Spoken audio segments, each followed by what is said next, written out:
Today, FDA advisors endorsed Pfizer's new coronavirus vaccine. They say it is the next step in conquering this outbreak.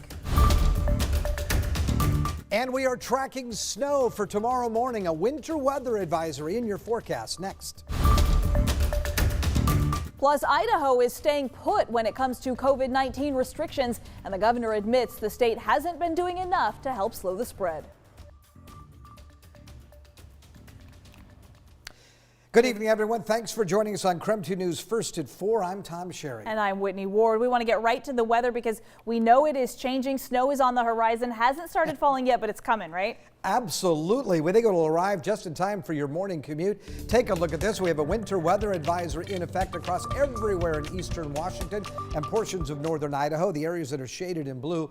Locally, we could get between 1 to 2 inches of snow with up to 3 inches possible in some of the outlying areas. So keep that in mind. Right now, we're at 33 degrees. Wind is out of the northeast, north-northeast at 8 miles per hour. When we take a look at your day planner forecast or your satellite and radar picture, again, you can see that we've got snow across areas of the east slopes of the Cascades and also into western Washington. We'll continue to track this as we think we're going to see snow through the morning hours up to about 12 noon. I'll have the rest of your forecast coming up in a few minutes. All right, sounds good. And our other top story tonight is a bit of sad news. A co-founder and publisher of Spokane Coeur d'Alene Living magazine has died after a battle with COVID-19. Emily Bozzi's colleagues said she was a pillar of Bozzi media and the Spokane community for more than 20 years. The magazine shared this news of her passing on Facebook, saying she was proud to create a space that honored the many stories from Spokane and Coeur d'Alene, as well as the many businesses who became her clients.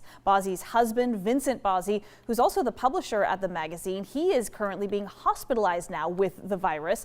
Emily Bozzi is survived by her husband and her son, Jordan. Obviously, just a terrible loss, especially for people who worked in her circles. I mean, they've just left a huge hole now with her passing. And I know you knew both of them very well. Well, we run into them all the time at the charitable events. They were big supporters of that, big supporters of the Spokane community. Really helped encourage people to get out and enjoy this community and to go to all of those charitable events. And every time I saw her, she was joyful and healthy and just couldn't be any more positive about the Spokane area. So she will be greatly, greatly missed, and we hope that Vince recovers. Oh, absolutely. No question about it. Well, speaking of that, today the Spokane Regional Health District is reporting 213 new COVID-19 cases.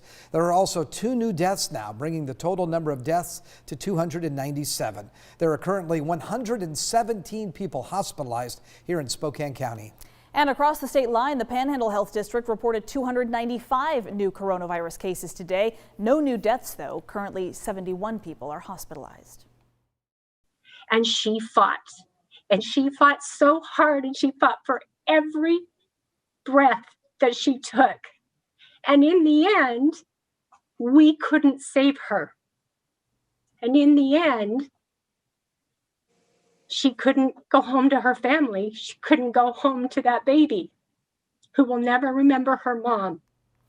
Governor Brad Little announced earlier today that COVID-19 is currently the state's leading cause of death. He also announced extensions to phase 2 coronavirus restrictions. So the governor said the virus is putting a very heavy strain on the state's entire healthcare system. Ian Smay is in the newsroom tonight with more now on the governor's announcement. Ian? That's right, Whitney. Governor Brad Little announced today that Idaho will stay in stage 2 of his reopening plan for the time being. Now, Idaho was first reverted back to stage 2 on November 13th amid an ongoing surge in COVID-19 cases. While both Idaho and Washington are halting any forward progress in reopening different industries, Idaho's restrictions are definitely less restrictive. In Idaho, people can still go to bars, nightclubs, and restaurants for in-person service. They just need to be seated. People can also still meet for indoor social gatherings, although they're capped at 10 people. Little also said Idaho may have to move to a crisis standard of care in hospitals. This means that hospitals would have to ration resources to patients based on survivability. Little painted a grim picture of what this could mean. Here is what it means to you and your loved ones if we reach that point. If your son or daughter gets in a car accident, a hospital bed may not be available for your child, or your child will have to receive care in a repurposed conference room. Little also says that Idahoans have to do more to combat the virus. but he stopped short of requiring masks in public. Several reporters asked the governor about why he hasn't launched a statewide mask mandate. Despite the virus being the state's leading cause of death and hospitals nearing capacity, Little said multiple times he didn't want to create a mandate statewide. One reason he gave was the fact that state law leaves the decisions to counties and health districts. That's state law. It actually has been for 100 years in Idaho. Originally it was the counties. In the last 50 years, it's been the health districts. He was also asked about protests at county health districts that have issued local mask mandates. I will re-emphasize over and over, I want compliance. It is absolutely abhorrent what people are doing to some of these, whether it be a school board, whether it be a health district, whether it be a county or a city. Now, Little did go on to say that he feels people are more likely to comply with mask mandates if they are issued locally instead of from the capital in Boise. But Little did say that he wasn't ruling out issuing a mask mandate if hospitals reach their tipping point and people continue to disobey local orders. Whitney, Tom? All right, thank you, Ian, very much. Well, bad news also for the chances of an Apple Cup being rescheduled this year. It now looks like the University of Washington football game against Oregon this Saturday is canceled. Bruce Feldman of The Athletic reported that UW simply doesn't have enough scholarship players to play and cannot practice through tomorrow. The team paused all activities yesterday as coronavirus cases increased for the Huskies. If they do end up being cleared to play, Washington will then go on to the Pac-12 championship game that's based on current standings. If they're not cleared to play, they will not move on, and the Apple Cup will also be canceled. So either way, the Apple Cup is not happening this year. Yeah. The race for a vaccine, though, is moving forward into the final stretches now. After a day-long meeting, an FDA advisory panel is recommending that the FDA grant emergency use authorization for Pfizer's version of the COVID-19 vaccine right here in the U.S. Yes, 17 people voted yes, 4 people voted no, and 1 person didn't vote. The FDA advisory panel is made up of non-government experts. The FDA is expected to follow the committee's advice, but it is not required to do so. Safety was the top question, especially after the UK reported 2 possible allergic reactions.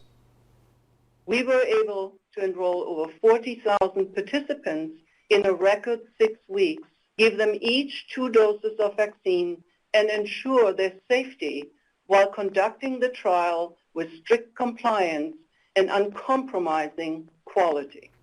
So the first shots could come within days now, shattering all records for the speed of this vaccine's development.